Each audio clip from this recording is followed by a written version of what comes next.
दोस्तों यहाँ पर आप सभी को मैं देने वाला हूँ पीडीएफ फॉर्मेट में आपकी प्री बोर्ड परीक्षा के सभी विषय के पेपर। आज मैं आप लोगों को पेपर की अपडेट बता रहा हूँ और वो है हिंदी विषय की। कक्षा 10वीं वाले बच्चे जल्दी से चैनल को सब्सक्राइब कर लीजिएगा। आप सभी बच्चों को हमारे मेंस एजुकेशन ऐप पर सब कुछ उपलब्ध मैंने करा दिया है। ऐप की लिंक डिस्क्रिप्शन में आप लोगों के लिए मैंने दे दी है। आज के इस पेपर के माध्यम से मैं आपको आंसर बता रहा हूं दोस्तों, सारे के सारे आंसर। पीडीएफ की लिंक आप लोगों को टेलीग्राम पर भी मिल जाएगी। और दूसरी बात, अगर आपको संपूर्ण आंसर चाहिए तो उसके लिए हमारे ऐप को डाउनलोड कर लीजिएगा। ऐप की लिंक डिस्क्रिप्शन में दे दी गई है। आइए स्टार्ट करते हैं पहले क्वेश्चन से। दोस्तों सभी बच्चे जल्दी से जल्दी चैनल को सब्सक्राइब कर लीजिएगा ताकि हम आपको ऐसी अपडेट डेली देते रहें। आचार्य रामचंद्र शुक्ल ने हिंदी पद्य साहित्य को विभाजित किया है, तो इसमें 4 कालों में विभाजित किया है, जिसमें पहला काल आप लोगों को आदि काल बताना है साथियों, और आदि काल के बाद में दूसरा काल आप लोगों को भक्ति काल बताना है, और भक्ति काल के बाद में दोस्तों आप लोगों को रीति काल बताना है, और रीति काल के बाद में दोस्तों आप लोगों को आधुनिक काल बताना रहेगा। इस तरीके से 4 भागों में बांट दिया गया है आचार्य रामचंद्र शुक्ल ने हिंदी पद्य साहित्य के इतिहास को। परशुराम को व्यंग भरे उत्तर किसने दिए थे? लक्ष्मण जी ने व्यंग भरे उत्तर दिए थे दोस्तों। नेक्स्ट क्वेश्चन देखिएगा यहाँ पर, रमणीयार्थ प्रतिपादका शब्दा काव्यम, अर्थात रमणीय अर्थ को प्रतिपादित करने वाली शब्दावली को हम क्या कहते हैं? काव्य कहते हैं। ये परिभाषा पंडितराज जगन्नाथ की है। Correct answer.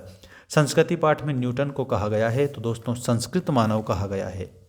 क्रिया विशेषण में विशेषता बताई जाती है, तो क्रिया की विशेषता बताई जाती है। ठीक है, इसमें आपको क्रिया की ऐसे आंसर करना रहेगा। अब देखिएगा आपका नेक्स्ट जो क्वेश्चन है, भोलानाथ और उसके साथी अपने घरौंदे के किवाड़ बनाते थे, तो दिया सलाई की पेटियों से बनाते थे। दिया सलाई का मतलब क्या होता है? माचिस की पेटियों से बनाते थे दोस्तों।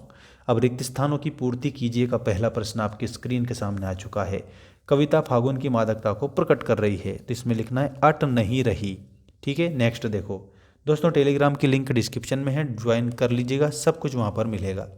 जहाँ एक शब्द का समान अर्थ एक से अधिक बार क्रमशः प्रयोग होता है वहाँ पर अलंकार होता है। तो दोस्तों ये पुनरुक्ति प्रकाश अलंकार आपको लिखना है इसमें। नेक्स्ट देखिए, जिन छंदों की रचना मात्राओं की गणना के आधार पर होती है उन्हें कहते हैं, तो उन्हें दोस्तों प्यारे बच्चों मात्रिक छंद कहते हैं। शहनाई बजाने के लिए रीड का प्रयोग होता था, तो रीड इसमें आंसर लिखेंगे। यशोगान संधि का उदाहरण है, तो दोस्तों विसर्ग संधि का उदाहरण है यशोगान। कभी लॉन्ग स्टॉक में फिल्म की शूटिंग हुई थी, तो गाइड फिल्म की शूटिंग हुई थी कभी लॉन्ग स्टॉक में।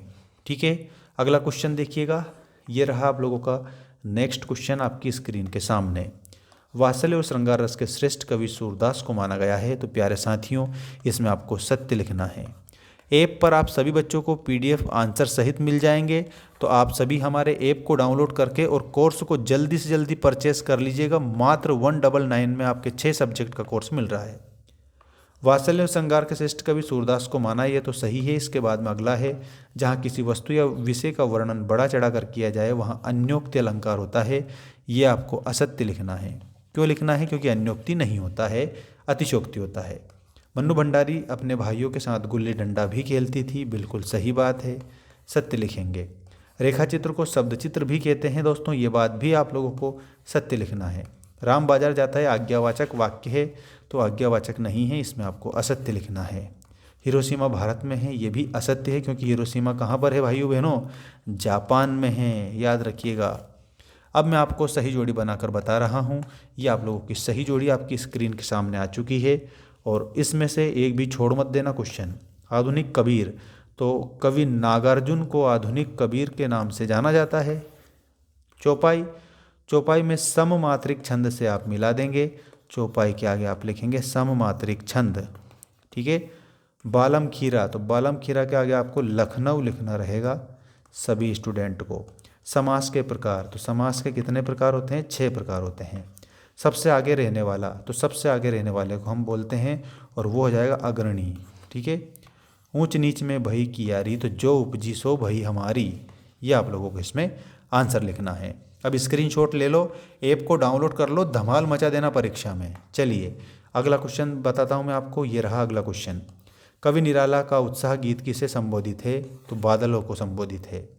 रस किसे कहते हैं? तो याद रखिएगा, मैं यहाँ पर आपके लिए आंसर लिख रहा हूँ, किसी भी काव्य से प्राप्त आनंद को रस बोला जाता है। अर्थात किसी भी काव्य को पढ़ने, सुनने अथवा देखने से हमें जिस आनंद की अनुभूति होती है उसे रस कहते हैं। दोस्तों ये बात ध्यान रखिएगा।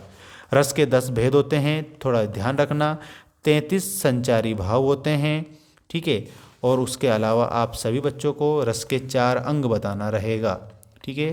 अंग पूछे तो 4 बता देना, संचारी भाव पूछे तो 33 बता देना, भेद पूछे तो 10 बता देना। संस्कृति निबंध हमें किससे टकराने की प्रेरणा देता है? तो यहाँ पर मुसीबतों से टकराने की प्रेरणा देता है। सभी बच्चों को ऐसे याद रखना रहेगा, ठीक है। और विपरीत स्थितियों से टकराने की प्रेरणा देता है। वीररस की कविता में कौन सा शब्द गुण होता है? तो साथियों, प्यारे बच्चों, ओज गुण पाया जाता है वीर रस की कविताओं में। रहस्यमय तारों भरी रात लेखिका मधु कांकरिया के मन में क्या जगा रही थी? दोस्तों सम्मोहन जगा रही थी, प्रेम जगा रही थी, आकर्षण जगा रही थी, ठीक है। इस प्रकार से आप लिखेंगे। लेखक अज्ञेय ने हिरोशिमा कविता कहाँ पर बैठकर लिखी थी? तो दोस्तों रेलगाड़ी में बैठकर लिखी थी। तो आप सभी स्टूडेंट को क्या याद रखना है? रेलगाड़ी याद रखना रहेगा। रेलगाड़ी में बैठकर लिखी थी।